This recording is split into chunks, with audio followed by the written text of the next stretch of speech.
김은지입니다. 네. 많이 안 좋아 보이시는데요. 네. 제가 아침에 가서 오프닝을 원래 쓰는데 A형 독감에 걸리는 바람에 제가 최근에 발견한 노래 하나를 들려드렸습니다. 네. 최상겸 옆팀의 자작곡크네. 노래 괜찮았어요? 네, 음악은 좋았는데요. 옆에 굉장히 힘들어하는 공장장 모습을 보고 있으니까 마음이 아픕니다. 예. 이렇게 옷을 두껍게 입은 모습도 제가 처음 보는 것 같은데요. A형 독감 아주 심합니다. 네, 응급실을 실려갔다라는 소문이 있던데. 실려갔다가 돌아왔어요. 네, 지금. 자, 첫 번째 뉴스는 뭡니까? 예, 제가 좀 많이 해보겠습니다. 네. 혼자 많이 떠들어요. 예, 예. 지난 주말에 굉장히 빠르게 국회가 돌아갔었는데요. 여야 5당이 지난 15일에 연동제 비례대표제 도입을 위한 구체적인 방안을 적극 검토하기로 합의했습니다. 이로써 단식 9일차였던 손학규 바른미래당 대표와 이정미 정의당 대표가 단식을 끝냈는데요. 국회는 선거제 개편 관련 법안을 1월 임시국회에서 합의 처리하기로 했습니다. 그래서 이제부터는 선거제도 디테일의 싸움에 들어가게 되는데요. 합의문은 야 3당이 강력하게 요구했던 연동형 비례대표제를 두고 연동형 비례제 도입을 위한 구체적인 방안을 적극 검토한다라는 사항을요. 첫 번째 합의 사항문에 올렸습니다. 그러면서 정치개혁특별위원회 합의에 따르겠다라고 한 부분들이 있는데 의원 정수 및 비례대표 확대, 지역구 의원 선출 방식 등에 대해서는 이에 따르겠다라고 한 겁니다. 이건 뭐랄까요? 5당이 다 생각이 완전히 다를 것 같아요. 왜냐하면 동상이몽이라는 지적이 벌써부터 나오고 있는데요. 네. 이게 우선 민주당은 석패율제, 석패가 그 아깝게 치다 석패 그거 같은 한자예요. 그러니까 소선구제에서 아깝게 낙선한 지역구 의원들 그 지역구 의원들을 비례로 살리자 이런 그것도 제도고요. 일종의 비례성을 강화하는 부분일 수 있거든요. 그래서 석패율제와 또 하나는 정수 확대에 대해서는 부정적이거든 말이죠.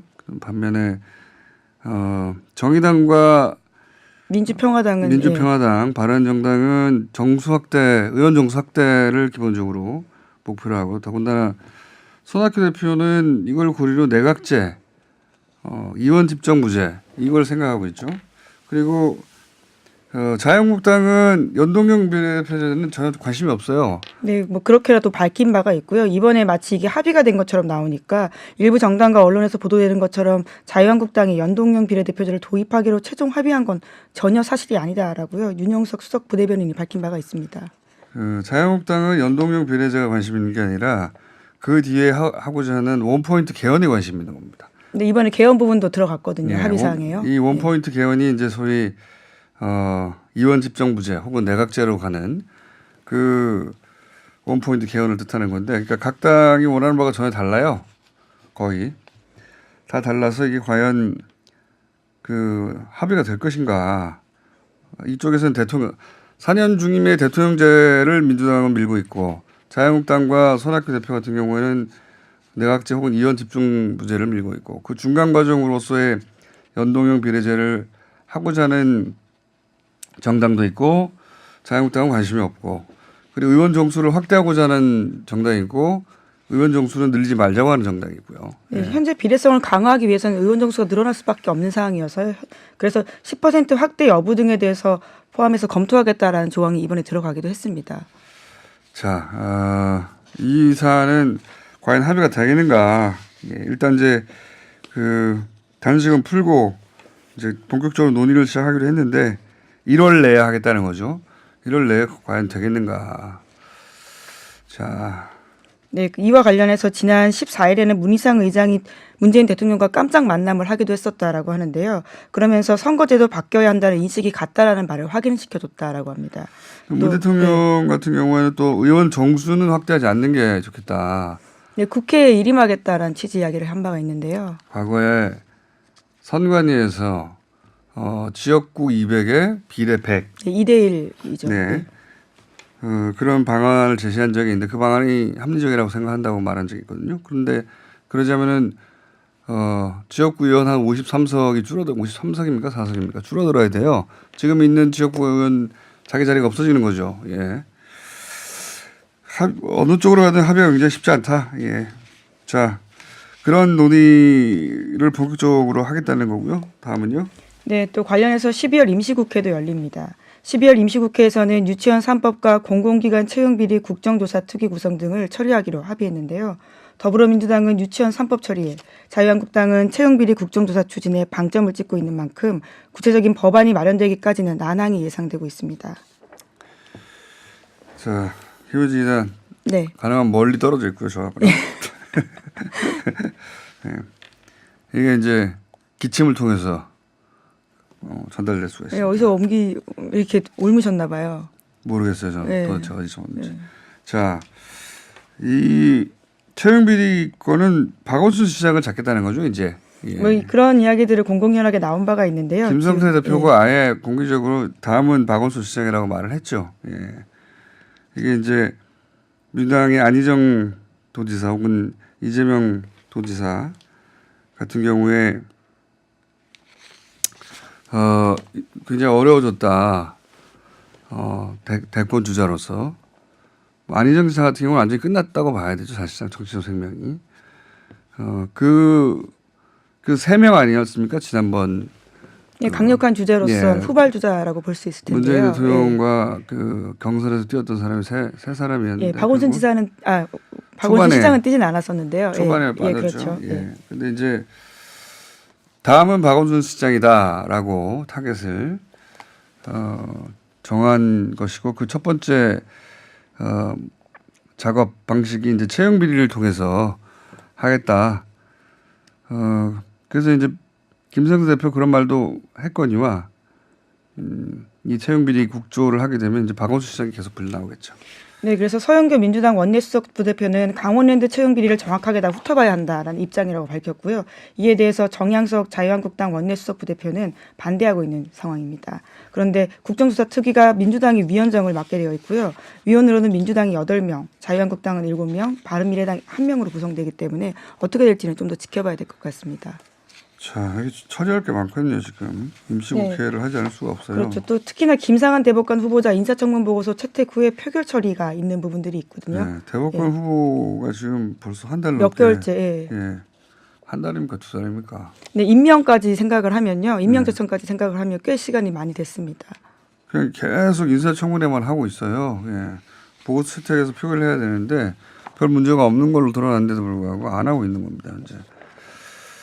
그리고 이제 그 유치원 3법 같은 경우에는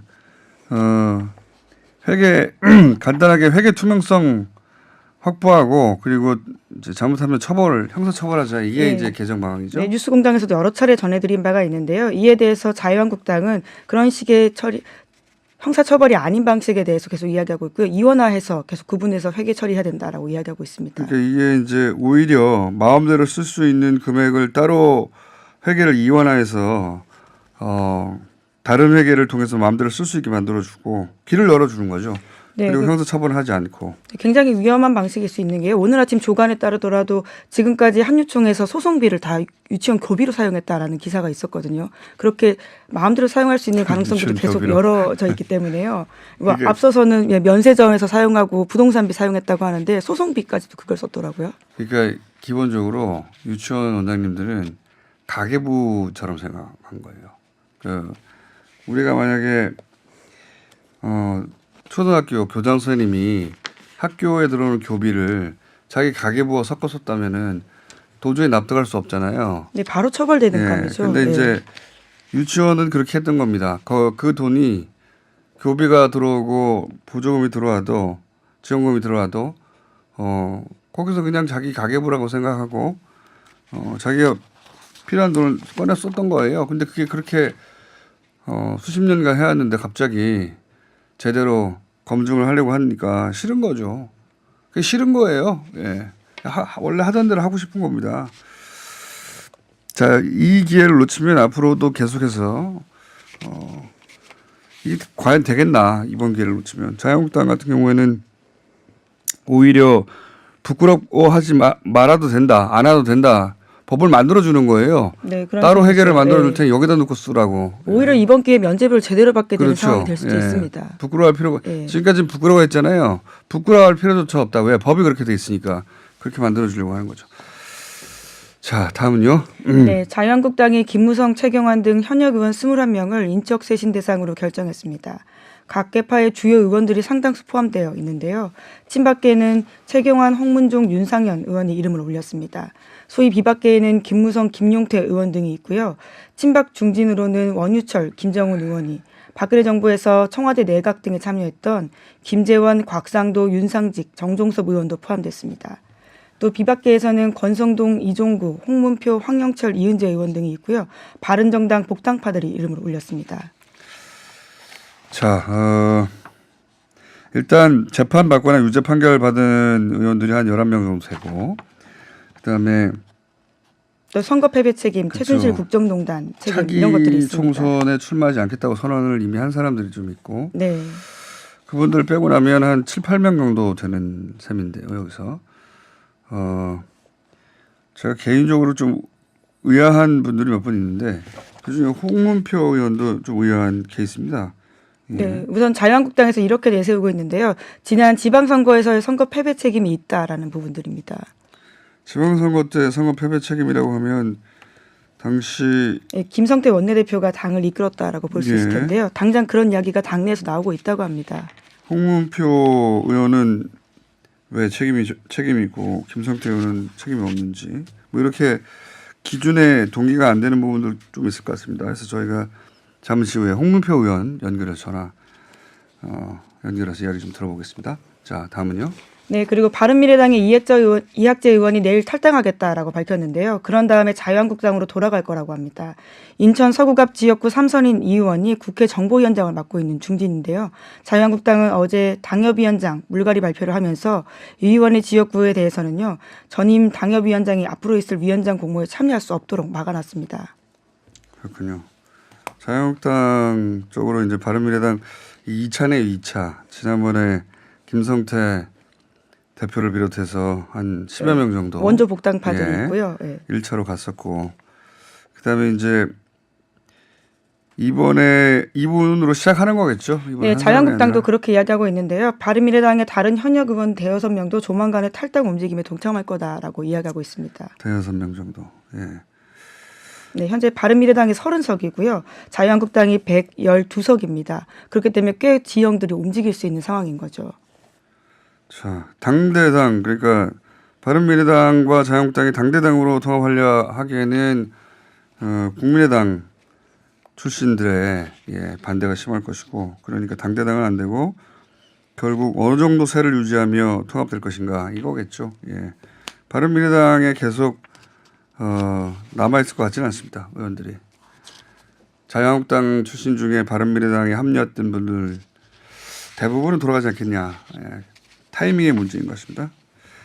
그 첫 번째, 2차 첫 번째 움직임이 이학재 의원에 의해서 시작됐다. 그 정도고요. 자, 다음은요. 네, 경남제약에 대해서 한국거래소가 상장 폐지를 결정했습니다. 그러자 소액 투자자를 중심으로 삼성 바이오로직스 사례와 비교해서 형평성에 문제가 있다라는 지적이 나오고 있는데요. 한국거래소는 코스닥 시장본부가 지난 14일 기업심사위원회를 열고 지난 3월 1일부터 거래가 정지됐던 경남제약에 대해서 주권 상장 폐지를 결정했다라고 밝혔습니다.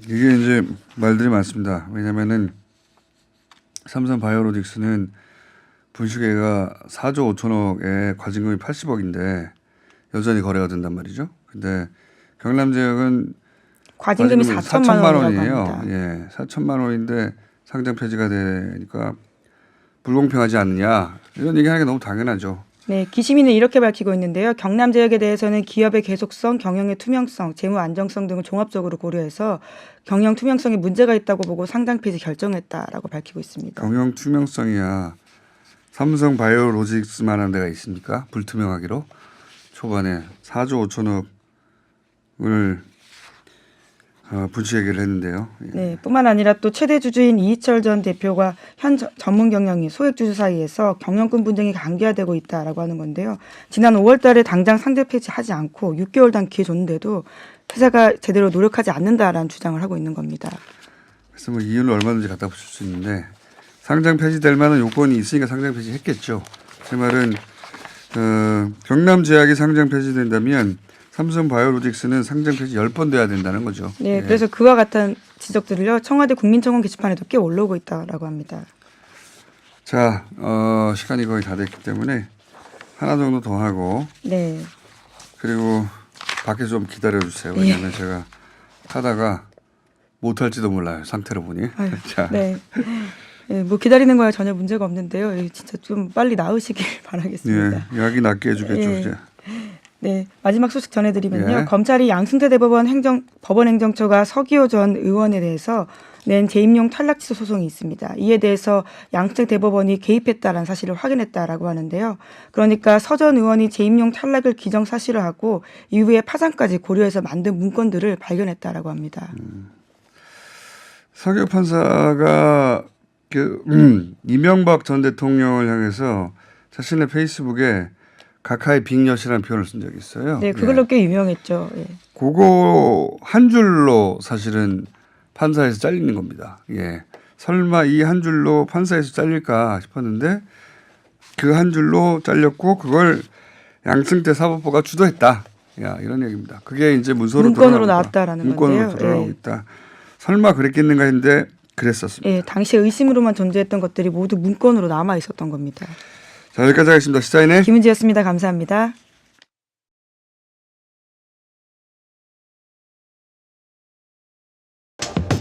자유한국당 조직강화 특별위원회가 중진 의원을 포함해서 현역 의원 21명을 교체 대상으로 지목했습니다. 그중 한 명인 홍문표 의원 연결해서 입장 들어보겠습니다. 안녕하세요, 의원님. 네, 안녕하십니까. 홍문표입니다. 네. 충청권 유일의 배제 대상으로 지목되셨는데 이 보니까 이제 지난 지방선거와 대선 패배에 책임을 물었다. 예, 이렇게 설명이 되고 있는데 여기 대한 입장이 있으십니까? 뭐 대선 패배는 제가 대통령 선거엔 개입을 안 했고요. 네. 예, 이제 지방선거에 지난번에 제가 총장을 했지 않습니까? 당 사무총장을 하셨죠. 예. 네네. 그래서 저는 지금 말씀하신 조직 강화 특위라는 자체는 당의 조직을 평가하는 예. 그런 감사였습니다. 지난번에 감사가. 예.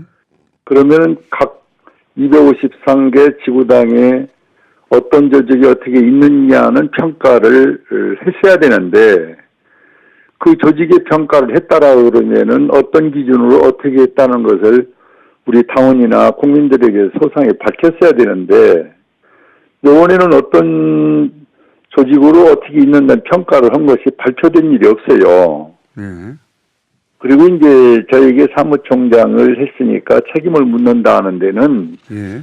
뭐 일말의 도의적 책임이 있겠죠. 네네. 그럼 우리 당이라는 거는 아시는 바와 같이 정당의 역사상 당에 3역이 있고 보통 4역 이렇게 크게 구분을 하는데 예. 선거를 우리가 많이 대패를 할 때는 당 4역, 5역이 사의를 표한 경우가 많고요. 예. 부분적으로 표현했을 때는 주로 당대표나 원내대표가 책임을 지고 정책의장이나 이런 정도였고 이렇게 쭉 관리가 있는데 요번에 저 같은 경우는 그 엄청난 지방선거의 총책임을 사무총장에게만 지금 지우는 모습은 형평의 오칙이 안 맞는다. 과거나 현재로 봐서 당대표나 원내대표, 정책의장 지금 아무도 요번 이 소위 주식 발표에는 얘기가 없이 그냥 총장 하나만 찍어서 여기다 책임을 묻는 것은 형평의 원칙이 맞지를 않고 저도 듣는 얘기가 있는데 뭐 비박 친박에 꿰맞추다가 이제 중진을 넣어야 된다 안 넣는다 이런 어떤 상황이 옥신각신하다가 이제 명단에 사람을 집어넣고 뺀다는 것은 이건 조직 강화 특위가 월권이라는 거죠. 자, 네. 그럼 의원님, 네. 의원님 말씀은 그러니까 만약에 지난 지방선거 책임을 따지자면 당시에 원내대표였던 김성태 의원이나 정책위 의장이었던 함진규 의원이나 이런 분들의 책임도 당연히 따졌어야 하는 건데 그런 분들은 다 빠지고 당 사무총장이었던 나만 왜 책임을 묻느냐. 예, 그런 부분이 하나 있고, 그리고 이게 결국은, 친박, 비박 비율을 맞추기 위해 의원이 이제 희생이 꿰맞추기에 들어간 거지. 예. 이거를 궁색하게 뭐 그 엄청난 지방선거에 당의 아까 얘기한 대로 당대표가 있고 원내대표, 정책의장, 사무총장 뭐 쭉 있는데 네.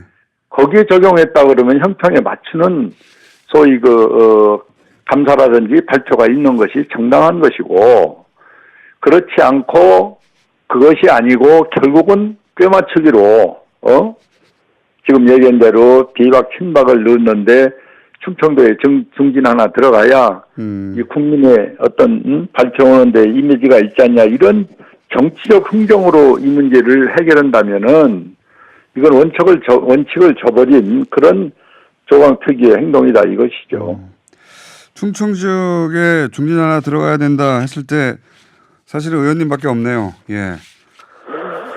글쎄 뭐 참 안타까운 일이죠. 이렇게 소위 혁신이라는 이름을 이렇게 써서는 안 되지 않습니까? 투명하고 몇 가지 원칙을 놓고 당원들도 따르라고 그러고 본인도 승복을 하고 그러고 국민한테도 이렇게 했다 해야 되는데 지방선거 그 엄청난 지방선거를 총장 하나만 찍어서 책임을 묻는 거는 누가 와도 명분이 없잖아요. 그걸 저는 회피하는 게 아닙니다. 원칙을 저버리고 소위 이 조직강화 특위가 한 일이 너무 원칙에 위배되는 또 이것이 당의 혁신이라면은 누가 이걸 승복을 하겠습니까? 알겠습니다. 지금 네네. 절차적으로는 이 명단이 발표된 이후 더 이상의 소명 절차 같은 건 없습니까? 그러니까 이제 제가 많은 언론들이 그동안 질문도 하고 대화를 했습니다마는 예. 이제 이런 정도 되면은 어느 정당이었던 이렇게 큰 그림에서 문제 제기를 했다, 이 지구당 위원장들을 탈락시켰다면은 소명을 쓰는 기회를 형식상이라도 줬어요. 솔직히 얘기해서. 예. 근데 그런 것도 없고, 재심의 어떤 절차도 없고, 그냥 발표하면 그걸로 끝나면은, 그건 뭐냐면은 지금 우리 국민들이 개혁과 혁신을 요구를 하니까, 예. 그 어떤 보자기에 덮어 씌워가지고, 그냥 이렇게 발표를 한 것밖에 더 되고 또 따르라고 하는 것밖에 안 된다면은 이건 진정한 혁신이 아니고 개혁이 아니죠. 그렇게 당하는 사람들이 할 얘기도 있을 것이고 또 사형선고를 받은 사람한테도 재심과 소명 기회를 주는 거 아닙니까? 알겠습니다. 그런데 지금 아무런 조치 없이 그냥 개혁 혁신이라는 잣대로 명단에 넣어놓고 그냥 밀고 가는 것은 이거는 저는 참에 진정한 혁신이 아니라고 보는 거죠. 일단 명단은 발표됐고 소명 절차는 없다. 그러면 이건 어떻습니까? 제 오늘 마지막 질문인데요. 내년 2월에 새로운 당대표가 선출되지 않습니까? 네네. 네. 새로운 당대표가 선출되면 또 이야기가 좀 달라질 수도 있지 않습니까? 새로운 당대표의 생각도 있고 해서. 이제 지금 보고 있는 잣대에서 예. 이제 내년 전당대회가 이루어지게 되면은 또 지도 체제가 새로운 분들이 또 꾸며질 거 아닙니까? 네.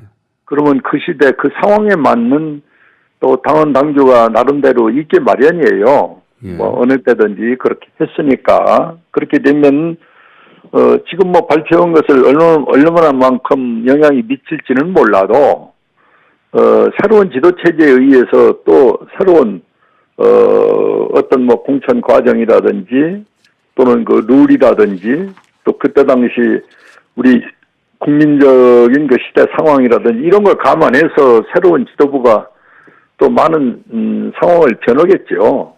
네. 알겠습니다. 네. 저희 오늘은 여기까지 하고요. 혹시 네네. 나경원 원내대표나 혹은 말씀 나누시다가 새로운 상황 있으면 저희한테 연락 좀 주십시오. 저희가 진척사항 계속 주목하고 있습니다. 나경원 대표한테 연락하는 게 뭡니까? 아니 나경원 의원 말씀 나누실 거 아니겠습니까? 이 사안 가지고 혹시 이야기 나눠보신 적 아직 얘기 나눈 적이 없습니다. 그러세요? 누구하고도 얘기 나눈 적은 없고 단지 제 얘기는 조직 강화 특위라는 건 조직을 위해서 강화를 하고 그리고 감사를 하는 것인데 이번에 이 발표를 보면은 조직을 강화하고 조직을 감사했다라 그러면은 주의 지역 같은 경우는 대통령 선거, 국회의원 선거, 이번 지방선거를 전국에서 최우수 지역이거든요. 네네. 그런데 이런 부분은 전혀 배제하고 잘못된 부분 또 지가 책임을 안 진다는 것이 아니라 형평에 안 맞는 그런 어떤 룰에 의해서 찍어서 어떻게 짜맞추기 식으로다가 사람을 넣고 뺀다는 것은 이건 개혁이나 혁신이 아니다. 이 부분을 저는 주장하는 것입니다. 알겠습니다. 오늘 말씀 잘 들었습니다. 네네. 네, 감사합니다. 네, 네. 지금까지 자유한국당 홍문표 의원이었습니다. 정부가 지난 14일 국민연금 개편안 4가지를 발표했습니다. 김성주 국민연금관리공단 이사장님 모셨습니다. 안녕하십니까? 예, 안녕하세요. 예. 복잡해요. 저도 봤는데 예, 알기 쉽게 설명해 주세요. 빨리. 네. 복잡하지 않습니다. 복잡하지 않습니다. 아직 방안이 확정된 건 아니죠. 예, 그렇습니다. 네. 예. 확정된 건 아니고 4가지 방안이 나온 거죠. 예. 그 4가지 방안을 좀 설명해 주십시오. 예. 일단 뭐 사지선다형 아니냐 이렇게 하는 반응이 있는데요. 네, 그렇지 않고요. 예. 4가지 안이 있는데 쉽게 얘기하면 1안은 그냥 현재 그대로 가자. 2안은 국민연금은 그대로 가고 예. 기초연금만 30만 원, 40만 원 올리자. 기초연금만 30만 원에서 40만 원 올리자. 예. 그리고 이제 3안 4안이 사실은 개선안이라고 볼 수가 있습니다. 3안과 4안의 차이점은 현재 소득 대체율이 한 45% 수준이고 이게 40%로 낮아지게 돼 있는데 45%에 멈추자. 그리고 보험료를 3% 인상하되 5년마다 1%씩만 인상하자. 5년마다 1%씩. 예. 그렇게 되어 있고 4안은 소득 대체율을 50%로 올리고 50%. 보험료를 4% 올리는데 역시 마찬가지로 5년마다 1%만 인상하자랍니다. 그러니까 3, 4는 돈을 조금 더 내되 예. 좀 더 많이 받게 만들자 이거네요. 그렇습니다. 예. 뭐 그러니까 좀 뭐 너무 지나치게 좀 일반화 뭐 할 수 있겠습니다만 뭐 수치로 같이 놓고 보면 예. 3안과 4안은 3안의 경우는 한 달에 한 4만 원 정도 더 내고 5만 원 정도 더 받게 하자. 4안은 한 5만 원 정도 더 내고 10만 원 정도 더 받게 하자. 그 비율을 따지면 4안이 제일 좋네요. 그렇습니다. 예. 자, 그런데 혹시 이거 가지고 여론조사 같은 거 한번 해보셨습니까? 예. 여론조사 해보면 어떻습니까? 그러니까 지난 저희가 8월 달에 재정 추계안을 발표하고 난 다음에 9월 달에 국민 여론조사를 했거든요. 예. 근데 상당히 좀 모순적인 그 답이 많이 나왔습니다. 현재로 그대로 가대 돈을 많이 받는 거. 가자고 하는 의견이 이제 50%가 넘고 예. 그런데 더 많이 받고 싶다고 하는 또 의견이 또 다수였고 예. 그런데 그러면 어떻게 할 것이냐 소득보장 강화 쪽으로 갈 거냐 아니면 재정 안정화 쪽으로 갈 거냐 하는 거에 또 반반 팽팽했거든요. 그러니까 국민들도 이 문제에 대해서 정확하게 어떻게 판단할지 잘 모르고 있다라고 보는 게 정확할 것 같습니다. 그 정확하게 이해만 한다면 4번째 안을 가장 많이 선택하지 않을까요? 5만 원 내고 10만 원 더 받는다면? 근데 이제 그러는 이제 그것이 이제 시간이 지날수록 그 재정에 대한 압박은 더 커지게 되기 때문에 기금 소진에 대한 걱정을 안 할 수가 없는 것이죠. 기금 소진의 기준에 보자면 1, 2, 3, 4는 어떻습니까? 뭐 1안과 2안은 2057년이고요. 2057년. 네, 3안이 2063년. 63년이요? 네, 4안이 2062년. 이렇게 57년이나 63년이나 뭐 거의 비슷한데요. 차이는 없으니까 3안과 4안은 이제 기금의 소진 시점으로 따지고 보면 1년 차이라서 크지는 않습니다. 그게 이제 시간이 지날수록 그게 더 커져가는 거죠. 그리고 우리나라 이 국민연금이 굉장히 튼튼한 편 아닙니까? 제가 기억하기로 유럽에서 국민연금들이 대부분 이미 그 다음 해분을 그 해 채우고 그러지 않습니까? 그렇습니다. 예. 현재 우리나라는 세계에서 가장 많은 기금 적립금을 보유하고 있고요. 그러니까요. 그리고 그 지급에 필요한 그러니까 앞으로 지급이 가능한 횟수가 30년, 최대로 한 40년 정도 확보하고 있는데 이렇게 많이 확보했는 나라가 전 세계에 없습니다. 그러니까요.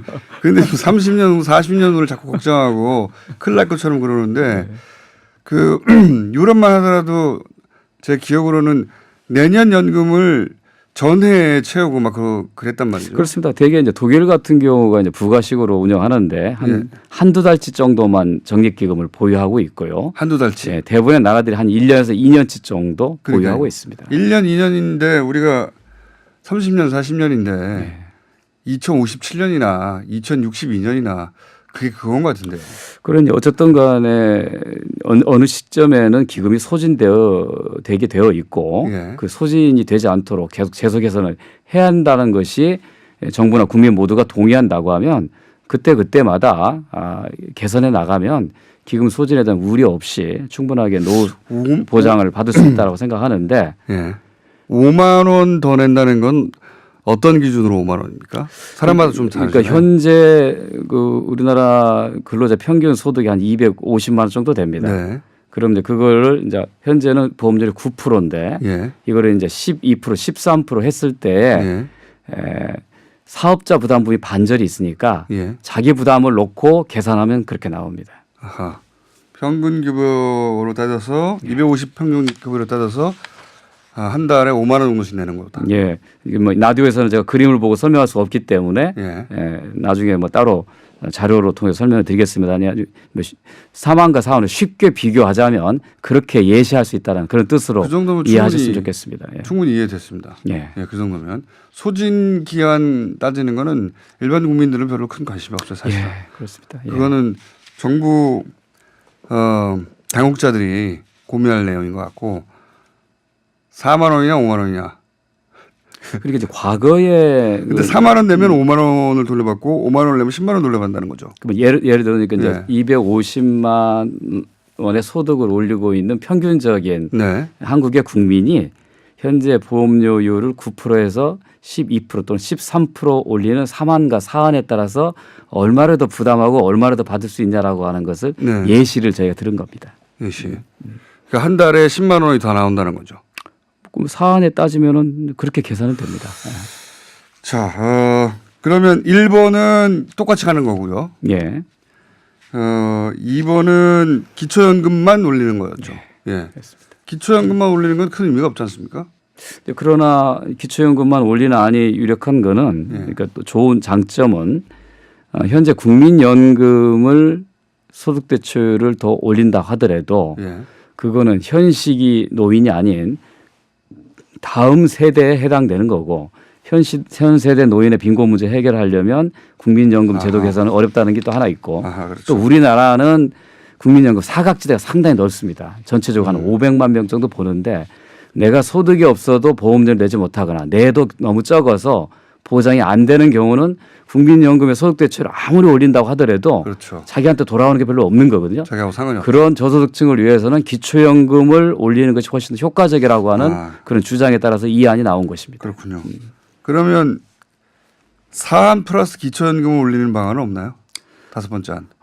물론 현재 4개 안이 있습니다만 이거를 더 논의하는 과정에서 수십 개의 다양한 선택의 조합이 가능하죠. 그렇죠. 그 논의를 이제 시작하는 겁니다. 자, 이사장님이 보시기에 전문가로서 저는 개인적으로 사안이 제일 맞다 싶은데 더군다나 5년 단위로 올린다면서요, 이게. 1%씩. 5년에 1%씩. 5년 생각해서 물가 상률을 생각하면 느껴지지도 않을 것 같거든요, 사실. 5년 단위로 1%씩 올라간다면. 저는 그래서 사안이 제일 맞다고 생각은 드는데 이사장님이 개인적으로 가장 선호하는 안은 뭡니까? 이사장님이 선호한다고 되는 건 아니죠. 그런데 이제 어떻게 보면 어떤 문제를 좀 내놓고 뭐가 합당할 것인가를 고민하는 단계에 벌써 답을 가지고 얘기하는 건 좀 빠르다 이런 생각입니다. 개인적인 생각만 말씀해 주시죠. 뭐 개인적인 생각은 저도 국민들이 이걸 어떻게 받아들일 수 있느냐 또 국회는 이걸 어떻게 입법할 건가에 따라서 달라질 수 있는 것이라서 뭐 개인적인 선호를 얘기하기는 현재 시기는 맞지 않습니다. 그래도 말씀해 주시죠. 4번 아닙니까? 4번? 개인적으로? 혹시 이게 괜히 말했다가 국회에 어디 불려가서 혼나실까 봐 그러는 것 같은데 개인적으로 4번 안이 저로서는 가장 좋은데 근데 사람들이 이제 국민연금에 대한 불신이 있잖아요. 이거 내가 돈을 제대로 돌려받느냐 그 대목에 대해서는 뭐라고 하시겠습니까? 그래서 그런 불안들을 해소하기 위해서 이번 정부 계획안에는 국가지급 보장 명문화라고 하는 것을 언급을 한 것입니다. 명문화 그 문장에 집어넣습니까 이제? 그렇게 하기로 정부에서 발표한 거죠. 요 큰 겁니다, 이거. 예, 굉장히 중요합니다. 이거 예. 왜 중요한지 설명해 주세요. 예.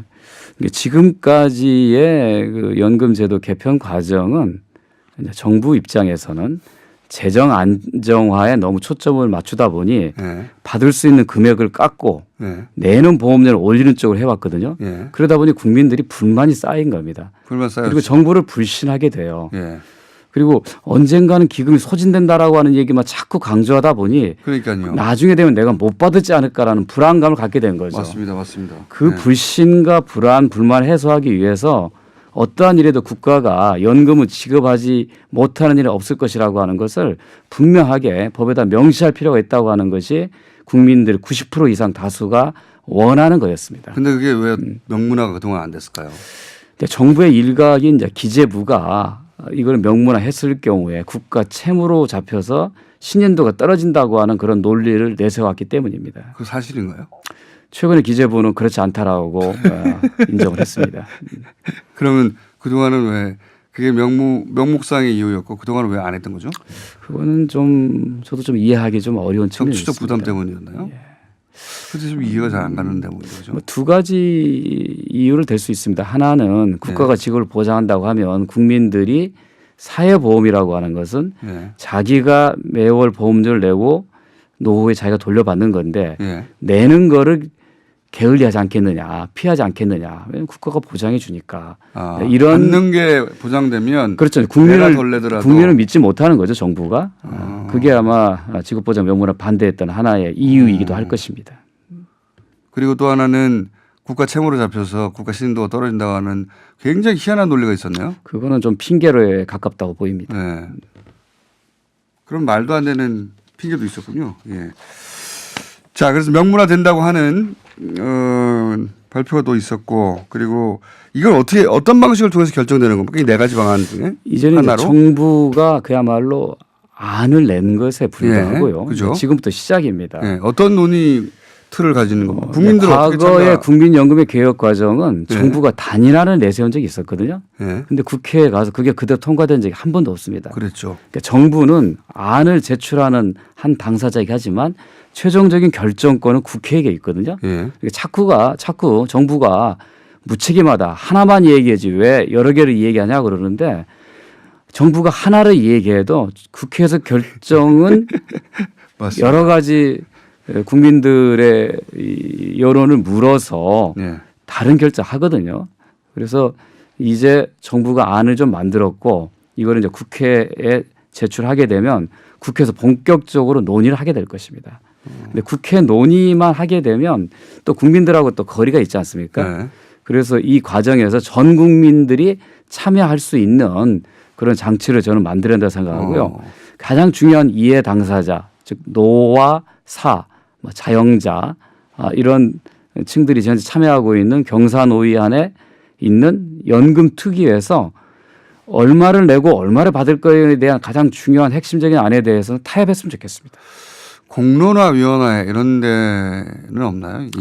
그런 것도 한번 생각해 볼 수 왜냐하면 있다고 이게 보고요. 국민연금은 내가 앞으로 이제 특히 젊은 세대는 수십 년 후에 뭐 나이가 좀 있다 하더라도 앞으로 10년, 20년 예. 있다가 나온다고 생각하기 때문에 그리고 절반은 회사에서 대충 처리한다고 생각도 들고 피부에 잘 와닿지가 않거든요. 그냥 나가는 돈만 아까울 뿐. 예. 그리고 얼마를 더 내면 얼마가 되돌아온다는 것도 피부에 잘 와닿지 않고 정확하게만 알려주면 복잡한 계산은 아니잖아요. 그렇습니다. 예. 네. 그러니까 저는 이것이 사지선다형으로 내밀어서 국민 혼란을 초래한다고는 일부 비판이 있는데 예, 누가 그래요? 뭐 그렇게 좀 하는 보는 시각이 좀 있습니다. 오히려 이거는 과거에는 정부가 일방적으로 안을 내고 따라라라고 했던 반면에 국민의 의사를 물어서 정부가 다양한 선택 가능성을 열어놓고 국민들이 개별 안에 대해서 충분히 숙고해서 선택하는 수기 민주주의 과정을 저는 이해합니다. 3번 안과 4번 안 두 개를 국민연금관리공단 내부 이 방안을 만든 분들이 선호하는 건 어느 쪽입니까? 3번하고 4번 중에. 사실 말씀드리면 국민연금공단은 이 만을 만드는데 참여하지 않았고요. 아 그래요? 이건 이제 보건복지부가 국민들이 여러 가지 의견을 들어서 만들어낸 안입니다. 보건복지부가 만든 거예요? 예, 그렇습니다. 보건복지부를 부를 걸 그랬네. 아니, 그러나 이제 뭐 이 만드는 과정에 저희가 필요한 연구 자료들은 제출을 했으니까요. 예. 관리공단에서는 어느 안이 제일 마음에 듭니까? 이사장님 말고 직원들은요? 저희들은 국민들의 판단, 네. 국회 결정을 존중해서 그에 따라서 존중한다는 제대로 시행하면 될 것입니다. 그까지 말씀 안 하시네. 그러면 이번에 결정되면 이게 언제부터 적용되는 거죠? 국회 입법이 마무리돼야지 적용이 되는 거니까요. 네. 또 20대 국회 내에 됐으면 좋겠다라고 하는 게 뭐 저희들의 바람입니다. 시한이 있는 건 아니군요. 예. 근데 이번에 만약에 국회에서 합의가 안 되면 계속 뒤로 밀리게 될 것이죠. 밀려지는 거죠. 저희가 이제 영국의 그 최근 연금 개혁 사례를 좀 잘 유심히 볼 필요가 있는데요. 2007년에 예. 토니 블레어 정부 하에서 아주 중요한 연금 개혁이 이루어졌습니다. 예. 근데 그 맨 처음에 그 시작된 게 2004년에 시작해서 예. 전문가 위원회에서 안을 만들고 예. 그걸 가지고 정부가 1차 보고서를 만들고 1차 국민 토론을 하고 토론의 결과를 가지고 또 2차 보고서를 만들고 그리고 또 2차 토론회를 하고 최종 안을 만들거든. 이 과정에 3년이 걸렸습니다. 3년이요? 예, 이게 어떤 나라는 5년, 10년 걸리는 경우도 있습니다. 그래서 저는 이제 정부가 이제 안을 제출했기 때문에 국회가 충분히 논의해서 좋은 결론을 내려주면 좋고 만약에 그게 어렵다고 한다면 계속 더 논의를 일정한 기간 동안 더 하는 것도 신중한 선택으로 해서 도움이 된다고 생각합니다. 그 연금 공단 차원에서 공론화위원회 같은 거 만들어 보실 생각은 없어요? 저희는 일단 국민들 의견을 수렴하기 위한 그런 그 활동을 바로 시작할 겁니다. 전국에 저희가 109개 지사가 있습니다만 거기서 관련된 이해관계자, 전문가, 일반 시민들을 한 자리에 좀 모아놓고 이 정부의 안에 대해서 쭉 설명을 좀 드리고 어떤 의견인지를 묻는 그런 과정들을 앞으로 거쳐갈 것입니다. 이게 이제 자영업자냐 아니면은 뭐 봉급생활자냐 뭐 사업을 하는 사람이 아니냐에 따라 다 입장이 좀 다 갈릴 것 같거든요. 네. 그리고 정확하게만 설명한다면야 보험도 드는데요. 뭐 일반 보험도 드는데 일반 보험보다 보장성이라는 게 100% 아닙니까 사실은. 예. 사라지지 않는 건데 국가가 존재하는 한 계속 근데 이제 신뢰도는 일반 상업 보험보다 더 떨어지는 저도 이해가 안 가는데 안타까운 일입니다. 예. 그 회사 보험을 들면 반드시 나오지만 이 국민연금을 들면 안 나올지도 모른다는 생각하는 사람도 있더라고요. 그런 생각은 누가 퍼뜨리는 것이 좀 문제다 이렇게 생각합니다. 김성주 이사장이었습니다. 광역단체장 릴레이 인터뷰. 오늘은 오거돈 부산시장 스튜디오에 직접 모셨습니다. 안녕하십니까? 예. 네. 안녕하십니까? 저희가 시장님 모시려고 애초부터 참 노력했는데 드디어 오셨습니다. 아이고 이제 죄송합니다. 제가 좀 더 빨리 와야 되는데. 예. 연말 다 돼서 올해 다 끝나려고 하니까 이제 오셨네요. 예. 자, 서울에 자주 오십니까? 요즘 뭐 서울에 안 오고 되는 일이 있습니까? 그야말로 대한민국 서울공화국이라고 그러지 않습니까? 서울 자주 오시면서 저희한테 이렇게 안 오셨어요. 그 불러주시는 타이밍이 잘 안 맞습니다. 여기는 새벽이니까 하룻밤 자야 됩니다. 예. 이런 측면에서 못 오죠. 일요일 날 저녁에 와서 주무시면 되죠. 예, 앞으로는 이제 한 번 불러주셨으니까 앞으로는 계속 올 수 있도록 하겠습니다. 이제 한번 오셨으니까 더 이상은 안 부를 겁니다. 자, 시장님 하면은 이때까지 3번인가요? 3번 연속으로 계속 낙선한 것만 기억이 납니다. 제가 오고도 또 떨어졌다. 이거만 그것도 아슬아슬하게 또 떨어졌다. 예, 몇 연속으로 계속 아슬아슬하게 떨어졌죠? 예, 그렇습니다. 그 3전 실패를 하고 4기를 했죠. 예, 이번에 드디어 당선되셨는데 보니까 저 프로필을 보니까 그 부산시에서 계속 계셨던 거죠 예전부터. 공무원 생활은 한 30년 넘게 했습니다만 그 중에 한 반은 서울에 있었습니다. 서울에 있었고 반은 부산서 근무를 했고. 아 그렇군요. 예. 그리고 그러면 노무현 대통령을 만나시게 된 것도 그 부산서 시장 권한 대행을 하고 있을 때 그러니까 노무현 부시장 하시다가 예예예 그 부산 시장이 예. 구속되는 바람에 예예예예 구속되는 바람에 예. 권한 대행을 하셨죠. 예예 참 예. 권한 대행을 하셨을 때 노무현 대통령과 인연이 생긴 거예요? 어떻게 된 겁니까? 허람 대행할 때 그 네. 당시에 그 부산시장이 이제 보궐선거를 하게 되었습니다. 부산시장 보궐선거. 그 보궐선거를 그렇죠. 앞두고 제가 이 부산 발전을 10년을 앞당긴다는 그런 과제가 발생했죠. 그 에이펙을 어디서 개최하느냐를 놓고 아주 치열한 경쟁이 붙기 시작한 겁니다. 예. 그런데 거의 마지막 판에 가서 그냥 부산이 안 된다는 이런 얘기가 나와서 다른 도시 어디하고 경쟁했습니까? 제주하고 이제 경쟁을 하게 제주하고. 됐죠. 처음에는 서울도 같이 합류를 했는데 서울은 서울이니까 안 된다.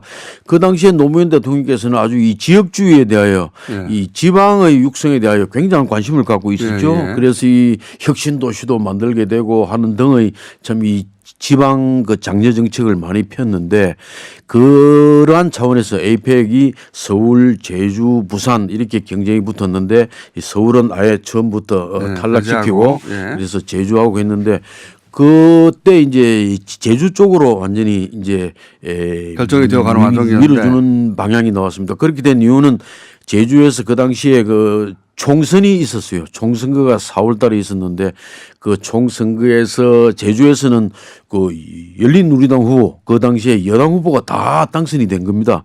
그런데 부산은 거꾸로 됐죠. 이렇게 되니까 부산이야 뭐 계속해서 한나라당 당시면 한나라당이죠. 아이고, 예, 그 잘 알고 계시네요. 한나라당이 계속 당선되는 상황이죠. 예. 예.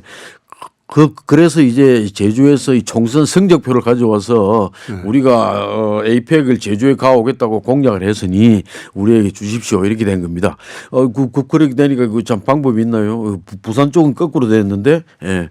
이래서 이제 됐다는 말씀을 듣고 제가 가만히 있지를 못하죠.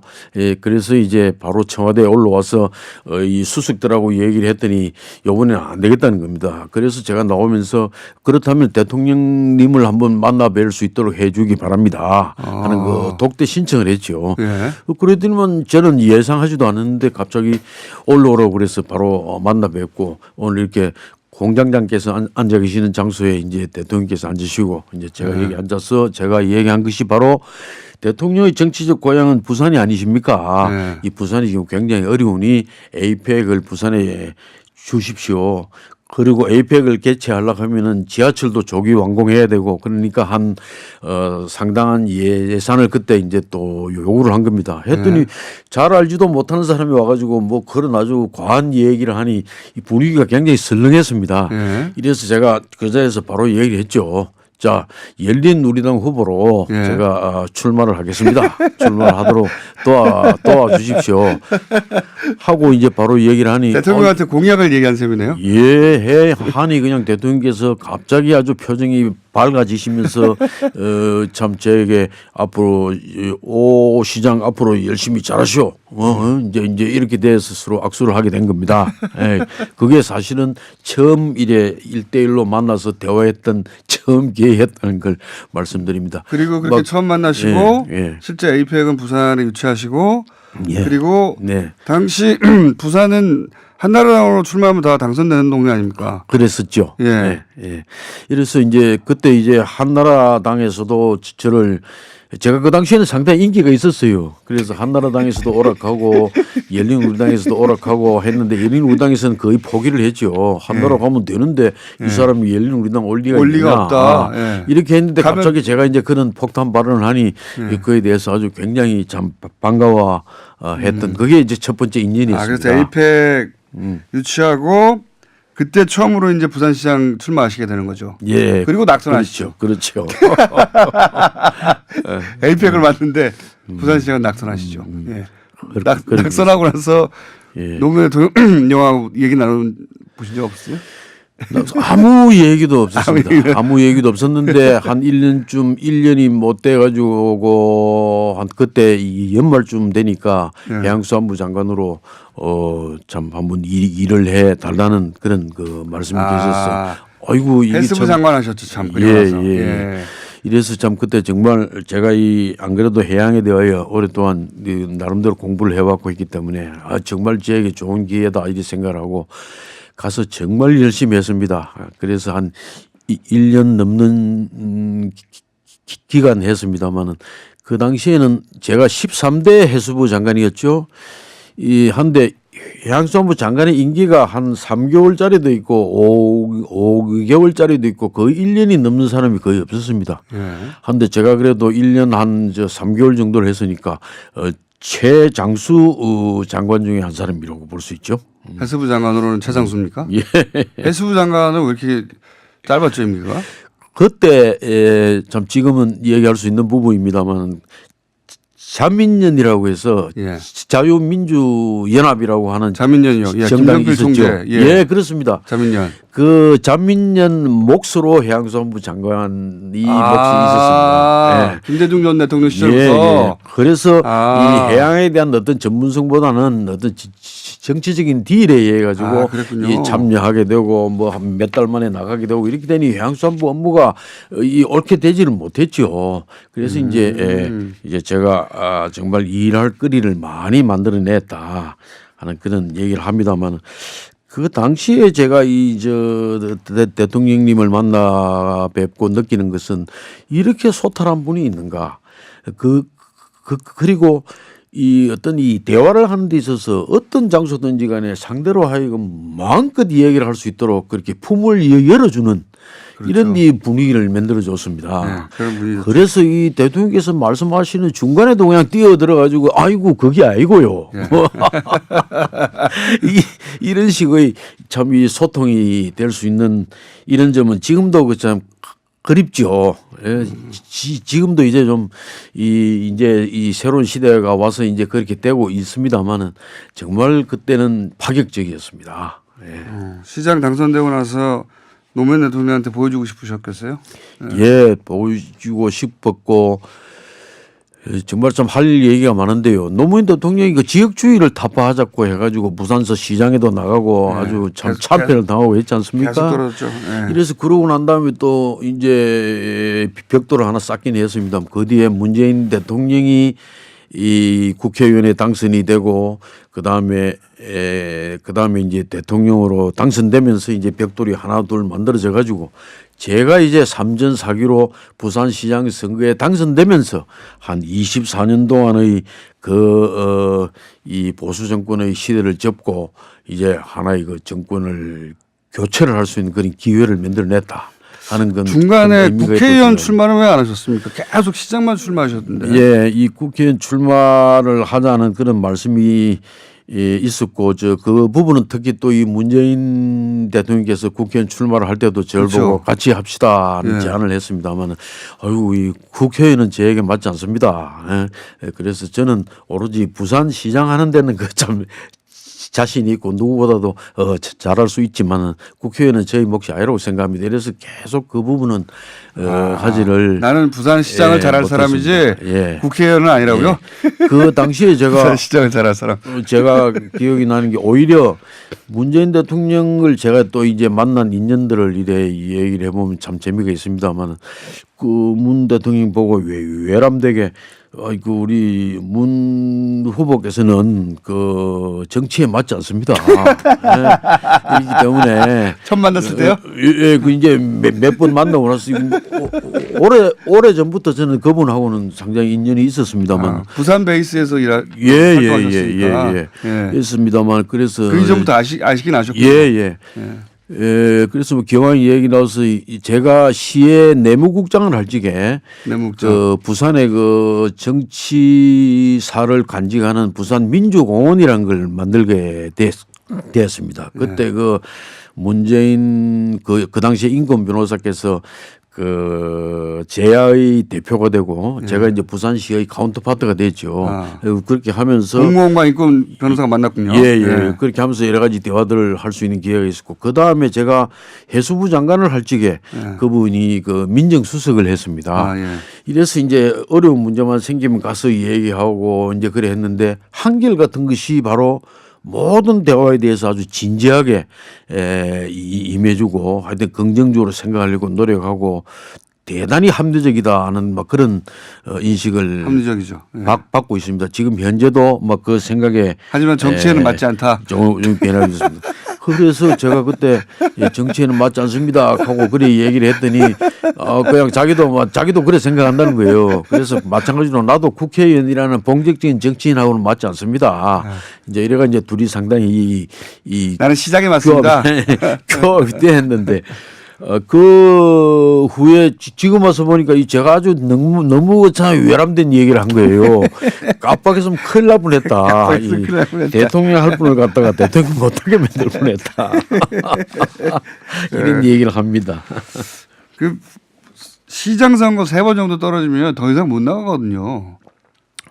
예. 여기는 정신적으로도 그렇지만 경제적으로도 그렇고 자기 자원을 다 쓰잖아요. 주변 사람들과. 그렇습니다. 한 번 떨어지면 굉장한 충격이라고 하던데. 지금 바로 말씀한 대로입니다. 그래서 3전 떨어지고 난 다음에 내 역할은 여기까지구나. 그래 생각하고 저는 다른 길이 없는가 찾던 차에 총장님 되셨던데 대학교. 동명대학교 그 네. 총장이 되었습니다. 그래서 네. 총장으로서 역시 확실하게 열심히 일을 하고 있었는데 이제 시대가 바뀌기 시작을 했어요. 이 촛불 정국이 벌어지면서 이 국가의 어떤 한국의 역사가 바뀌는 그런 상황을 이 총장으로서 목도하고 있었죠. 그런데 어느 날 또 문재인 그 대통령 후보께서 우리 부산의 상임선대위원장을 맡아달라는 간곡한 요청이 있었습니다. 그래서 제가 고민을 하다가 흔쾌히 승낙을 했습니다. 승낙을 하면서 총장 자리를 그대로 내놨습니다. 앞으로 얼마나 총장 한 1년 1개월 정도밖에 안 했는데 그 나머지 4년이 임기 아닙니까? 그 좋은 자리, 점잖은 자리를 또 팽개치고 그래 나왔습니다. 그렇게 나올 때는 저 나름대로 생각이 있었습니다. 첫 번째는 이렇게 변화되는 시대에 어떤 이 국가 발전의 모멘트를 만드는데 나도 뛰어들고 싶다는 생각이 있었고 두 번째로는 제가 부산시장 선거에 3번 떨어졌지만은 이 부산을 알고 이 대한민국 해양을 알고 하는 이런 분이 대통령으로 만드는 것이 내가 시장하는 것보다 훨씬 낫지 않느냐 이런 생각을 해서 그 분이 바로 문재인 대통령이다 하는 그런 결론을 여러 대화를 통해서 갖게 되었습니다. 제가 그때 문 대통령께 부탁을 드렸죠. 부산에 관한 이 슬로건은 동부가 해양 수도로 해 주십시오. 하고 했는데 그걸 그대로 받겠다고 그래서 대통령 후보의 공약에 부산을 동부 해양 수도로 만들겠다고 했습니다. 그건 바로 대통령이 그렇게 하겠다는데 내가 시장이 되고 안 되고 무슨 문제가 있습니까? 그래서 이제 제가 상임선대위원장으로 열심히 했고 또 승리를 거두는 또 이 획기적인 이 길을 만들어냈다는 데 대해서 큰 보람을 느낍니다. 시장 선거 3번 떨어지고 나서 더 이상은 안 해야 되겠다고 생각한 거잖아요. 그죠? 예, 그렇습니다. 예. 그래서 이제 그 후의 과정을 얘기하자면 바로 사적 생이요. 생적 살아. 예? 내가 죽고자 하면 내가 살게 된다는 얘기가 끝에 가서 이제 그게 결론이 만들어지는 겁니다. 그래서 4번째 출마한다고 그러니까 집에서 반대 안 하던가요? 집에서 반대하죠. 집뿐만 아니라 모든 곳에서도 참 그 반대를 하는데 내가 출마한다고 안 그랬습니다. 안 그랬습니다. 저는 이제 시대를 바꾸는데 성공을 했고 부산을 잘하는 대통령이 만들었으니까 내 역할은 이제 끝났다. 예. 이렇게 생각을 하고 이제 좋은 분이 나오면 나는 출마하지 않겠다. 좋은 분을 내가 밀어주겠다는 식의 시종일관 자세를 취했습니다.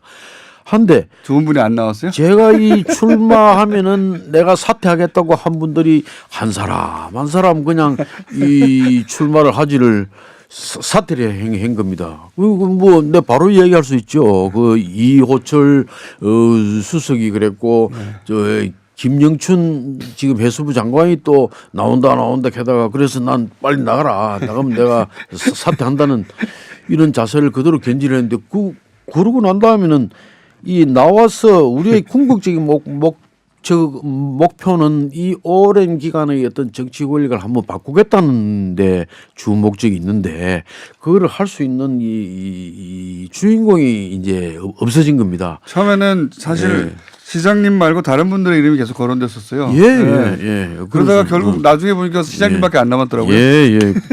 그렇게 됐죠. 그래서 이게 이제 하나 이거 운명이다. 그래서 어쩔 수 없이 출마하셨습니까? 이거는 참 그 운명적 사명감이다. 막 그런 마음을 먹고 다시 또 힘을 내서 또 그래도 할 수밖에 집에서는 없죠. 예. 왜 당신이 꼭 해야 되냐고 그러지 않았던가요? 왜요? 당연히 그렇게 하죠. 왜냐면은 당연히. 예전에도 이번에는 된다고 했지만 계속 떨어졌잖아요. 당연히 그렇게 하지만 제가 세 번이나 참 도전해가지고 떨어지고 했으니 이제 남들이 볼 때는 자, 저 사람이 얼마나 하고 싶겠노. 저 소원을 좀 풀어야 될 거 아이가. 이런 차원에서 이제 저보고 자, 마지막에 이제 이게 바로 하늘이 준 기회니 이게 거부는 하지 마라. 막 이렇게 얘기가 된 겁니다. 예. 불안하셨죠. 네 번째 출마하시면서 불안하셨죠. 그런데 이제 저는 거기서 이런 얘기를 합니다. 이 사람이 이 시대를 바꿀 수는 없지만은 시대는 사람을 바꿀 수 있다는 거죠. 이 촛불 정국을 통해서 새로운 정권이 탄생했습니다. 탄생해서 이제 새로운 시대가 열린 거죠. 그럼 새로운 시대에는 새로운 사람에게 뭔가 또 일할 수 있는 기회를 만들어 주는 것이죠. 이래서 이제 그 시대에 이제 제가 부응을 한 겁니다. 그 시대에 제가 올라타게 된 거죠. 그러니까 저는 사실 이런 시대의 흐름에 제가 따라왔기 때문에 이런 시대의 흐름에 따라왔는데 세 번 승리를 하잖아요. 낙선하셨잖아요. 그런데 그때는 시대의 어떤 면에서는 민심에 역행했죠. 역행했다. 부산이란 지역의 민심에 역행했죠. 뜻있는 사람들에게는 함께 했지만. 자, 그러면은 불안하지 않으셨다고요? 예, 그 마지막에는 낙선되리라고는 생각하지 않았습니다. 이제 시대가 왔구나 하는 데 대한 어떤 확신, 이것이 저를 굉장히 용기 나게 만들었습니다.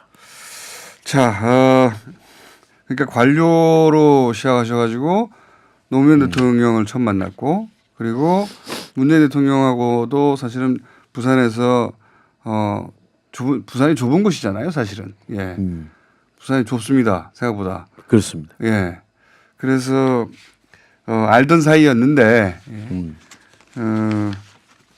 그 알던 분 두 분이 대통령이에요, 두 분 다. 어떻게 된 게? 예. 자, 그래서 부산시장이 네 번째 만에 됐습니다. 예. 세 번 떨어지고 나서 사모님한테 혼 많이 나셨죠? 혼나는 정도가 아니고 제가 마누라 보고 여보 소리도 한 번 못했지. 죄송합니다. 항상 죄송한 마음으로 만나고 그렇게 했습니다. 우리 집사람한테 정말 고맙게 짝이 없죠. 그 눈물 흘리면서 길거리를 쫓아다니던 그걸 생각을 하면은 지금도 제가 눈물이 날아갑니다. 예. 자, 현안 한두 개 짚어볼까요? 예. 이 공항 문제가 왜 이렇게 들어보긴 했어요. 그 김해 신공항 이 문제를 여러 번 들어봤는데 뭐가 문제인지 잘 모르겠거든요. 그 제가 쟁점이 뭡니까? 어젯밤에 비행기 타고 올라와서 하룻밤 자고 오늘 이 자리에 나온 그 목적 중에 하나가 이 공항에 관한 얘기. 공항. 예. 있고 또 하나는 그 남북 그 평화 시대가 열리는 데 대한 부산의 역할에 대한 문제. 뭐 이 두 가지가 아주 큰 문제가 아닌가 자, 생각합니다만. 그러면 공항 같은 경우는 국토부에서는 신공항 지으려고 하는 거 아닙니까? 근데 부산시는 반대하는 거죠. 공항에 관한 문제는 벌써 20년 전부터 논의되어 왔던 문제입니다. 그래 그 사이에 가장 쉬운 방법이 뭐겠습니까? 지금 김해 공항을 확장해가지고 그거를 이 신공항의 동남권의 관문공항으로 만들어서 24시간 안전한공항으로 만들 수 있는 방법만 있다면 그 방법이 제일 좋죠. 그래서 저희들이 전문 용역 기관에 용역을 주고 해가지고 5번, 6번 그 용역을 했는데 결론은 똑같았습니다. 이건 불가능하다는 겁니다. 지금 공항을 확대해서는 불가능하다. 하는데 그 후에 이제 이 가덕 신공항이냐 저 밀양공항이냐를 놓고 이제 또 이제 논쟁이 붙기 시작을 했는데 이제 박근혜 대통령께서 그 당시에 결론을 내린 것은 바로 김해 신공항이라고 하는 뚱딴지 같은 이 제3의 대안을 내놓은 김해 겁니다. 신공항이라는 건 김해공항을 김해공항을 확정하는 문제죠. 그건 불가능하다고 했는데 그것이 이미. 불가능하다고 이미 여러분 5번에 걸쳐 가지고 제가 알기로는 확실한 게 한 5번 정도는 이거 됐습니다. 왜 어떤 논리로 다시 거기로 돌아온 겁니까? 그래서 이게 이 어떤 정치적인 논리에서도 또 돌아왔다고 밖에 지금 볼 수가 없죠. 정치적 그래서- 논리라는 건 당시 부산 쪽의 국회의원들의 힘인가요? 뭐 어떻게 왜 글로 돌아온 거죠? 예, 그래서 지금 이 김해공항을 확장하는 것이 바람직하다고 판단을 한 것은 그 당시에 PK 지역과 TK 지역이 이 부산 지역과 이 대구 경북 지역이 의견이 굉장히 상충되었습니다. 네네. 대구 경북 쪽은 밀양이었고 예. 이쪽은 이제 가덕도. 이 가덕도였단 예, 말이죠.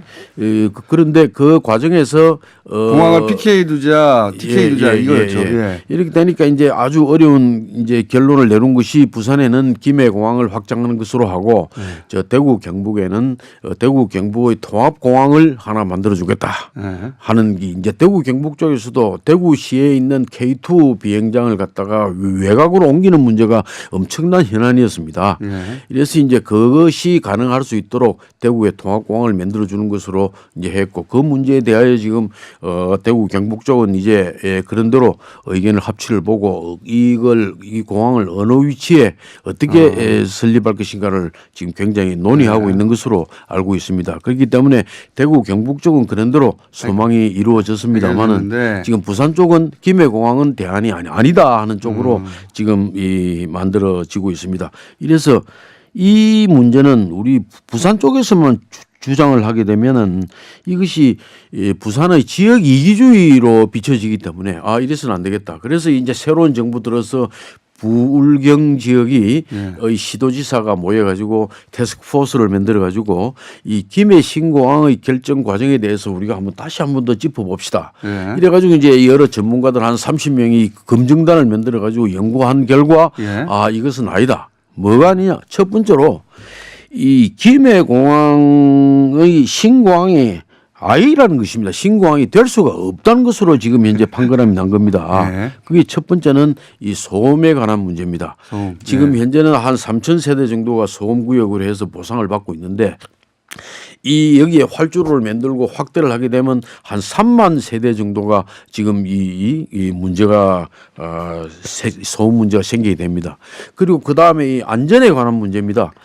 지금 국토부 쪽에서는 아무 문제가 없다고 얘기를 하지만 이미 2012년도에 신은산에 이 민항기가 이 추락을 해가지고 큰 사고가 난 적이 있죠. 시장님 알겠습니다. 그러니까 지금 소위 그 김해의 공항을 확충하자 하는 방안은 안 좋다라고 결론이 났어요.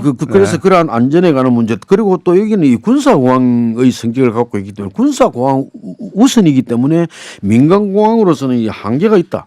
그리고 확장성에 관한 문제입니다. 앞으로 이 부산의 이 세계적인 물류 중심지가 될 우리 국가적인 차원에서의 말씀이죠. 물류 중심지가 될 텐데 이 공항 이런 정도의 확장성 없는 공항을 가지고는 이건 불가능하다. 그러면 하는 이제 그런 판단을 해서 이건 안 된다. 박근혜 정부 시절에 그런 결정된 게 생각을 아직도 하고. 지금 추진되고 있습니까? 계속? 그렇죠. 그래서 지금 이 말씀하시는 거구나. 그래서 이제 저희 얘기는 뭐냐. 이제 멈춰라. 많은 분들은 또 이미 그 당시에 같은 정부인데 그 당시에 결정된 건 그대로 가야 될 거 아니냐 이런 생각인데 이거는 잘못된 정책이라는 데 대한 이 판단입니다. 그럼 잘못된 정책은 바로 잡아야지요. 이래서 이걸 그대로 밀어붙이는 것은 안 된다. 그래서 지금 이미 김해 시민들이나 우리 그 인근 지역에 있는 부산 시민들이 여기에 대해서 아주 그 결사적인 반대를 하고 있는 겁니다. 공항은 이걸 안 된다. 추진하는 힘의 정체는 뭡니까?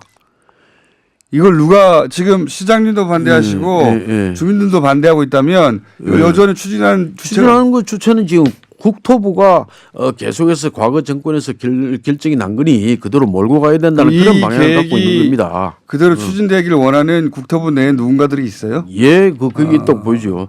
그 뭐 솔직히 말씀드리면 과거에 그 당시에 김해 신공항으로 결정을 하게 되었던 그 당사자들이 국장이 이제 항공실장이 되고 그 멤버들이 하나도 바뀌지를 않았습니다. 아하. 이런 직업 공무원 입장에서 볼 때는 그 정책이 맞고 틀리고의 문제가 아니라 자기들이 잘못된 정책을 폈다는 데 대한 어떤 이 문제에 대하여 솔직해질 수가 없는 거죠. 아하. 그렇다면 이건 멤버 체인지를 해서 새로운 전문가들을 투입시켜 가지고 네. 새롭게 이제 봐야 된다는 측면이 있고 그래서 우리는 이제 검증단을 만들었지 않습니까? 검증단을 만들어 가지고 국토부와 대화를 하자 이렇게 했더니 국토부 쪽에서 또 반대 의견을 제기를 하는 겁니다. 국토부 장관하고도 얘기해 보셔야 되겠네. 그렇죠. 그러나 네. 국토부 장관의 입장은 그 밑에 항공정책실장이 있고 항공 전문가들이 나름대로는 있다고 판단하기 때문에 그 의견을 따를 수밖에 없는 게 지금 국토부 장관의 그렇죠. 입장이라는 맞습니다. 걸 이해를 합니다. 예. 그러나 이거는 이 새로운 이 정부의 그 입장과는 맞지 않다. 과거에 잘못된 정책에 대해서는 과감하게 이 문제를 바로 잡을 수 있는 그런 노력을 해야 된다는 측면을 얘기를 하고 싶은 겁니다. 시장님, 그 문제는 충분히 얘기하신 것 같습니다. 왜냐하면은 이 김해 신공항 이야기는 저도 들은 지 한 십몇 년은 된 것 같거든요. 도대체 무슨 문제가 있는지 몰랐다가 무슨 문제가 있는지 이해했거든요. 그러면 된 것 같습니다. 그것을 하나만 더 얘기하죠. 하나만 더요. 이 국토균형발전이라는 게 바로 이 국토부의 가장 고유의 업무입니다. 예. 한데 지금 인천공항은요. 지금 4차례나 지금 확장을 했습니다. 지금. 예, 예. 그래서 그야말로 세계의 이 공장 이 비행장으로 만들어 나가면서 이 서울공항 안 그래도 서울공항이라는 얘기들을 지방에서 많이 합니다.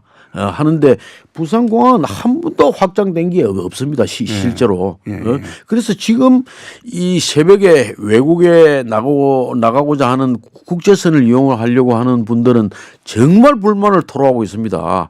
그래서 저는 국토부 장관께 건의드립니다. 한번 저 부산 공항을 새벽에 국제선 타러 한번 내려와 보세요. 부산공항을 이용해서 한번 저 해외 한번 나가 보시면 바로 그 의미가 무엇인지 알게 될 것이라는 것을 말씀드리고 싶고요. 부산공항은 지금 중국, 일본 그리고 동남아 일부 지역 밖에 지금 근거리 노선밖에 지금 없는 겁니다. 대한민국이 이 한반도가 발전하는 데 있어서 수도권이 경제의 축이라면 부울경지역도 거기에 맞는 카운터파트가 될 수 있는 경제의 축입니다. 여기서 여기까지는 600km, 500km가 떨어져 있습니다. 이기 때문에 그 공항을 같이 이용한다는 게 그 자체가 지금 불가능합니다. 이 그렇죠. 항공 시대에 그렇죠. 이런 측면에서 볼 적에 우리는 이 부분에 대하여 그 남북권 지역의 어떤 그 균형 있는 국토 발전을 위하여 공항이 없이 될 수 있는 게 뭐 있습니까? 지금 화물 그 수송의 문제도 지금 김해공항에서 하는 것은 전국의 1%밖에 안 됩니다. 99%가 인천공항에서 지금 나가고 있습니다. 시장님 화 그만 내시고요. 죄송합니다. 오늘 우리 공장장님을 만나 뵈니까 뭐가 하고 싶은 얘기가 뭐 자꾸 나오네 그만. 예. 저희가 참겠습니다. 내년에 또 이 시간 따로 마련할게요. 예. 화는 그만 내시고요. 저기 김해 신공항 문제가 아주 심각하다. 네. 그거 제가 이해했습니다. 예. 감사합니다. 예. 시간이 저희가 약속된 시간이 6분이 지났기 때문에 요거 한 6개월 있다가 다시 한번 여쭤보면 그때는 또 진도가 또 나가 있겠죠. 예. 하여튼 지금 새해 들면서 빠른 시간 안에 하여튼 뭔가 지금 결론을 내야 됩니다. 그래서 국토부하고는 대화가 안 되니까 이제는 그러면 총리실에서 이 문제를 심판해 주세요. 그래서 지금 요청을 해 놓고 있고 그것도 안 되는 경우는 또 다른 방법으로 갈 수밖에 없는 거다. 알겠습니다. 그런 생각을 합니다. 화 그만 내시고요. 예. 오늘 여기까지 하고 조만간 저희가 요거 김해 신공항 건설 관련해서만 따로 한번 연락드리겠습니다. 알겠습니다. 예. 오늘 여기까지 하겠습니다. 화가 많이 나신 오거돈 부산시장이었습니다. 감사합니다. 감사합니다.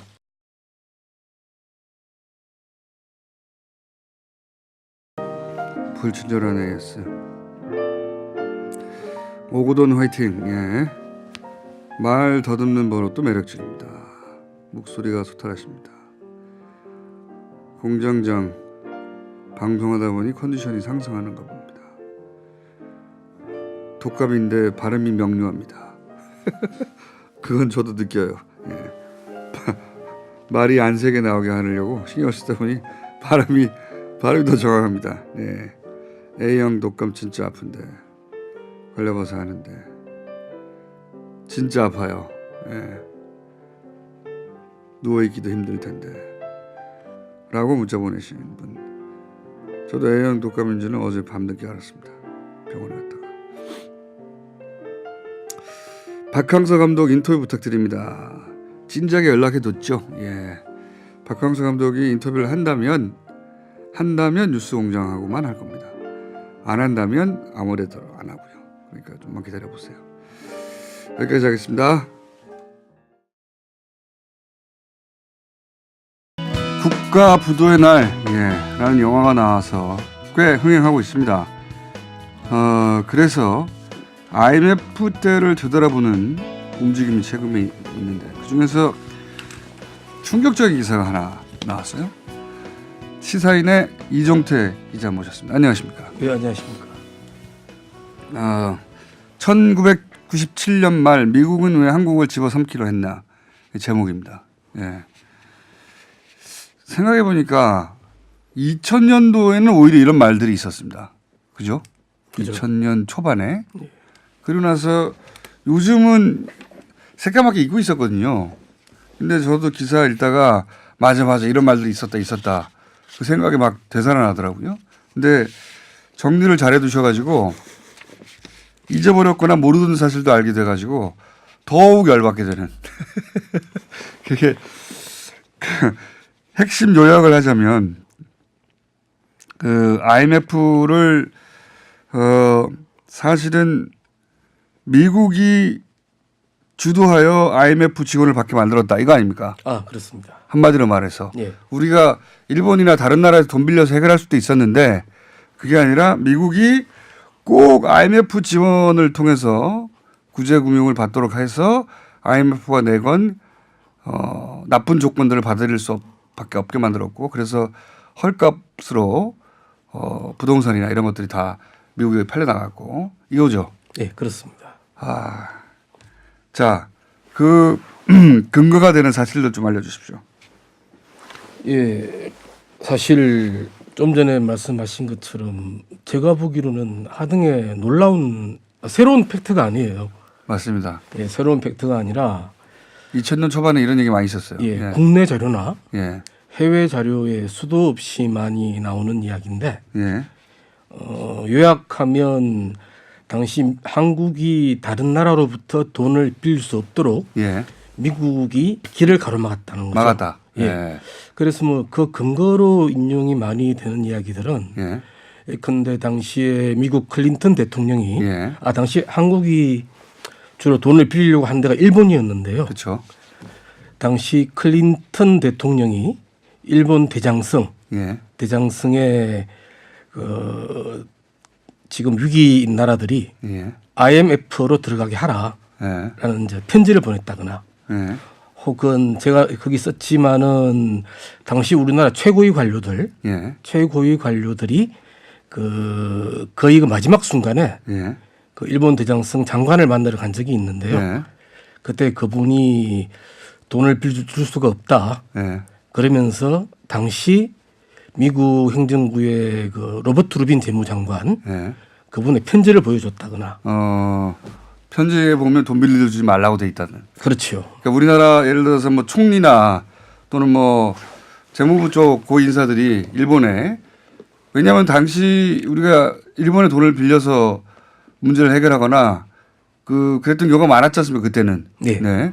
일본도 그렇게 돈 빌려준 것들의 경제적 안전성이 중요하니까 쉽게 빌려줘서 해결할 수도 있는 사안이었으니까 IMF까지 안 가도 됐었다는 거죠. 네, 그렇습니다. 안 가도 됐었는데 미국에서 혹은 미국 대통령 혹은 미국 재무부 장관이 한국에 돈 빌려주지 마라 한마디로 말해서 해서 일본이 빌려주고 싶었는데 왜냐하면 일본이 과거에 우리한테 빌려준 돈을 받으려면 우리나라 재무 안전성도 중요하니까 빌려주고 싶었으나 빌려주지 말라고 해서 못 빌려줬다. 예. 이거죠. 그렇습니다. 이런 사실을 최근 20대는 처음 알았을 것 같아요. 30대도. 그렇겠네요. 네. 20대, 30대는 그때는 아기나 아니면 10대였을 거 아닙니까? 저는 이 말을 들었던 기억이 나거든요. 그때 강경식 총리였나요? 예, 맞습니다. 예, 예. 그분도 비슷한 이야기를 했었죠. 예, 그분이 그런 말을 한 적이 있어요. 그죠? 예, 예. 그러니까 원래 IMF라는 껍데기를 쓰고 실제로는 뭐 IBRD나 IMF나 다 미국이 경제적 이익을 취하기 위한 기구에 불과하다. 뭐 이런 얘기 있지 않습니까? 네, 실제로 그렇습니다. 예. 실제로 그런데. 예, 예. 예, 그런 부분은 예. 어떤 그 혐의가 아니라 예. 혐의가 아니라. 예, 실제로 그렇습니다. 예. 예. 그 내용을 아주 자세히 시사인에 쓰셨어요. 담담하게. 지금 그거 몰랐어? 하는 태도를 취하시는 이정태 기자님이 한 4페이지짜리 기사를 차근차근 IMF가 뭔지도 모르는 학생들도 많아요. 이제 20대. 예. 그래서 그 덕분에 우리가 그때 받아들여야 했던 게 뭐였죠? 그때? 예, 그때 말하자면 한국 당시에 이 미국의 금융기관들이 예. 예를 들어서 한국의 대기업 주식을 살리면은 예. 상당한 제한이 있었습니다. 예. 예, 근데 그 전체 지분의 25% 이상을 못 사는 거죠. 그리고 또 한국의 기업이나 은행에 예. 돈을 빌려주는데도 제한이 많았습니다. 예. 그런데 금융기관 입장에서는 예. 어떻게든 그 다른 나라의 주식을 살 수가 있고 예. 또 다른 나라에 돈을 빌려줄 수 있는 게 예. 가장 자신들이 돈을 많이 벌 수 있는 돈을 빌려줘야지. 그렇죠. 된다. 방법이거든요. 예. 어떻게 보면은 당시에 한국이나 동남아나 예. 어떤 자기 나라 기업 주식을 외국에 잘 못 팔게 하고 예. 돈도 못 빌리게 하는 말하자면 금융시장이 닫혀 있었던 거죠. 그래서 그 금융시장을 열게 하는데 예. 가장 큰 목표가 있다라고 보이고요. 그러니까 미국의 금융기관들이 이 IMF, 그러니까 돈을 다른 나라에서 빌릴 수 없게 만들고 IMF 통해서만 돈을 빌릴 수 있게 만든 다음에 돈을 빌릴 조건을 내오는데 그게 이제 예를 들어서 미국의 금융기관들이 우리나라 주요 대기업이나 은행에 투자를 할 수 있게 만들어서 자기들이 먹는 거 아닙니까? 한마디로 말해서. 그렇죠. 예. 싸게. 특히 당시 같은 상황에서는 고금리가 강조되는 상황에서는 싸게 먹을 수밖에 없죠. 굉장히 싸게 먹고 그래서 이제 나중에 털고 나가고. 그죠? 이게 그 지금 말씀하신 그 강경식 총리의 자료나 그거 말고 또 자료 없습니까? 좀 열받게 하는 자료? 꼭 열받게 한다기보다는 아까 제가 말씀드린 것처럼 뭐 심지어는 뭐 그런 자료도 있죠. 이건 당시 일본 입장에서는 그 2017년 97년 9월 달에 아시아 통화 기금이라는 걸 제안을 합니다. 아시아 통화 기금. 예. 한국과 그 동남아 국가들의 외환이 부족하니까 일본은 당시에도 외환 최대 보유국이었거든요. 그래서 이제 일본이 한 $1,000 정도 1천억 달러 정도를 이제 출연하고 그걸로 말하자면 기금을 만들자. 아시아판 IMF, 예. AMF를 만드는 거죠. IMF를 만들자. 근데 그게 협의 중이었는데 이걸 당시 그 2002년에 나온 워싱턴 포스트지 기자인데요. 폴 블루스타인이라고. 이 양반이 쓴 체이스닝. 번역하면 뒷물입니다. 그 책에 보면은 그거 진행 중일 때 로렌스 스머스 재무부 부장관이 그 자정에 전화를 했어요. 자정에? 사실 협박을 한 거죠. 뭐라고 전화를 합니까? 난 네가 내 친구인 줄 알았어. 그런데 이런 짓을 하고 있네. 하지 마.